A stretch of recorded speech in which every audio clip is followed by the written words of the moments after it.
Organizações e líderes brasileiros mostram seu valor em todo o mundo. A próxima apresentação tem como foco mostrar casos de empresas que se enquadram nesse cenário. Teremos a participação de Marco Stefanini, presidente e fundador da Stefanini, uma das maiores multinacionais brasileiras. Fernando Honorato Barbosa, do Bradesco, que vai mostrar a visão de um dos maiores bancos privados do Brasil em seu processo de internacionalização. O bate-papo será mediado pelo Gustavo Chicarino, que é diretor de marketing da Ticket, e também trará sua experiência prática de uma companhia cuja filial no Brasil se tornou maior do que a matriz. Em primeiro lugar, é uma honra estar aqui hoje, representando o Bradesco. Acho que, enfim, o banco, obviamente, dispensa as apresentações, mas está cada vez mais engajado nesses processos de gestão e de treinamento, porque um banco como o Bradesco, vocês podem imaginar, que é um banco de carreira e que, portanto, tem que formar in-house os seus profissionais, está cada vez mais dependente de informação e de estar interagindo com o meio de gestão e de recursos humanos para poder melhorar seu desempenho. Então, bom, meu desafio aqui em 15 minutos é mostrar um pouquinho.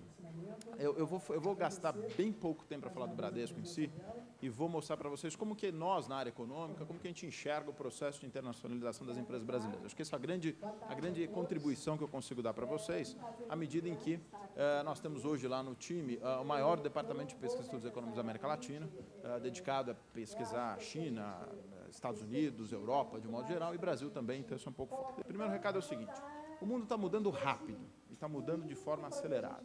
E está mudando o que a gente chama de eixo dinâmico. Está saindo de um eixo focado em Estados Unidos, Europa e Japão e vindo para o mundo emergente. Quais são os destaques desse mundo? Brasil e China. Basicamente, esses são os caras que são os candidatos naturais. Então, o motivo desse evento hoje, acho que o tema da palestra não podia ser mais interessante, porque esses países emergentes daqui para frente vão cumprir um papel extraordinário, e eu vou falar do Brasil daqui a um instante. Bem, por que o eixo está mudando?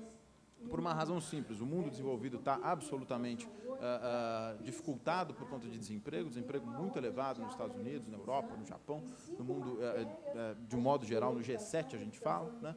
Se a gente pegar o nível de endividamento do mundo desenvolvido também, só se compara o período de reconstrução da Segunda Guerra Mundial, que é aqui em 1950, então não dá para esperar que as famílias que estão desempregadas de um lado e os governos que estão endividados de outro vão salvar a economia global. Então não esperem isso dos Estados Unidos ou do mundo desenvolvido. O que a gente pode esperar? Dos emergentes.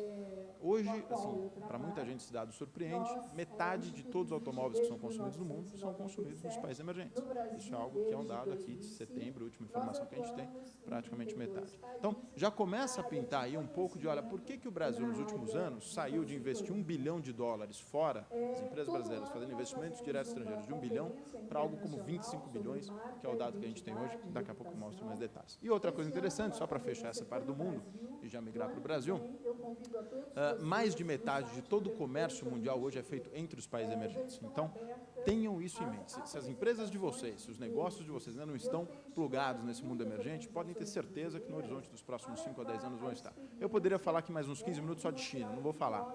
Mas o que eu quero dizer é o seguinte: a China vai cumprir um papel extraordinário. A China vai ser a maior economia do mundo em 2017 e a China vai desembarcar pesadamente no Brasil, assim como as empresas brasileiras vão estar lá. Muito bem. O que decorre desse processo todo? De onde que aí a gente chega um pouco na nossa história do Brasil? Esses atores que vão participar de forma mais relevante no mundo já estão numa fase de, eu diria, até um processo bastante acelerado de desenvolvimento. Notem o seguinte: isso aqui, essa linha verde aqui, é o investimento que os países emergentes estão fazendo fora de seus países, né? Quanto que eles estão investindo fora das suas próprias casas. Isso veio de 10%, hoje é 25% de todo o investimento no mundo. Ainda tem um espaço enorme que é cumprido pelos desenvolvidos, é verdade, mas tem sim um caminho aí de recuperação dos emergentes. E aonde que eu quero chegar aqui com o Brasil?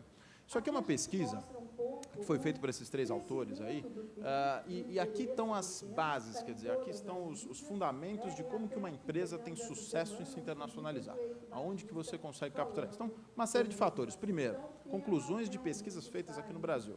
Empresas que investem fora têm uma produtividade muito maior do que aquelas que, por exemplo, só exportam. Empresas que exportam, além disso, essas também têm uma produtividade bastante maior do que aquelas que nem exportam e nem investem no exterior. A primeira informação relevante que sai desse conjunto de dados. Segundo, quais são as variáveis de sucesso? Aquelas empresas que têm sucesso na internacionalização. Quais são as características comuns dessas empresas? Primeiro, são empresas grandes, têm um tamanho relevante.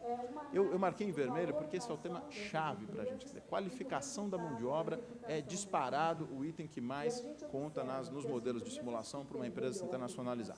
Tempo de emprego, se a empresa tem baixa rotatividade, gasto e quantidade de dinheiro empregada em P&D, isso também é um fator bastante importante depois de mão de obra, remuneração do pessoal ocupado, coisas do gênero. Então, isso é algo que governa a decisão de uma empresa se internacionalizar e é isso que tem mostrado os casos de sucesso. Uma coisa que se fala muito, mas a empresa vai investir fora do Brasil, então ela leva empregos para fora. As pesquisas garantem, assim, o investimento direto estrangeiro, que é esse IDE, ele não rouba empregos do Brasil. O que ele faz? Para você poder se internacionalizar, você já gerou um parque aqui no Brasil, você já gerou conhecimento técnico, você já gerou capacitação suficiente para se internacionalizar. E o efeito feedback que eles falam, de você estar fora do Brasil e trazer para cá produtividade, conhecimento, agrega mais valor do que os empregos que eventualmente são perdidos nesse processo. Inovação é chave. Daqui a pouco eu vou mostrar uns gráficos, uns slides que são interessantes, que dizem o seguinte, as empresas que mais se internacionalizam são aquelas que têm maior capacidade de inovação. E muitas vezes inovação de processo, não inovação de produtos, que a gente às vezes fica querendo reinventar a roda, do ponto de vista de precisar lançar um produto novo, uma coisa absolutamente fora do comum. E os casos de empresas brasileiras de sucesso que se internacionalizaram tiveram revolução em processos, muito mais do que em produtos. E a frase mais interessante desses artigos é o seguinte, gente é muito mais importante do tamanho do gasto. Então, de novo, a gente volta na questão da mão de obra. Não basta despender bilhões de reais em P&D se você não tiver uma parcela eles mostram lá, número de PhDs, número de doutores e mestres focados nessa área, que é algo bastante interessante. Disponibilidade de crédito é indispensável, um banco como o Bradesco, obviamente, pode cumprir esse papel, porque sem crédito ninguém consegue alçar voos maiores lá fora, crédito no mercado de capitais.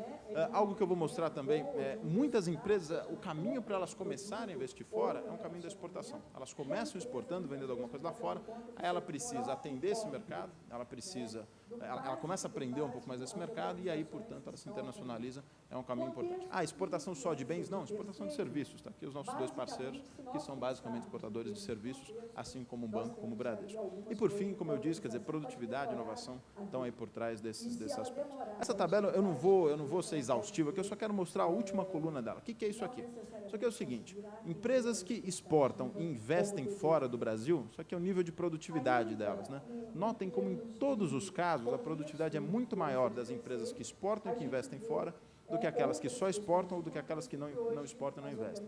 Essa última coluna é a razão, a divisão de uma pela outra, para não ficar muito na tecnicalidade aqui, quer dizer, indústria média da indústria brasileira é 279% mais produtiva uma indústria que investe e exporta para fora do que aquela empresa que só exporta, do que aquela empresa que sequer vende fora do Brasil.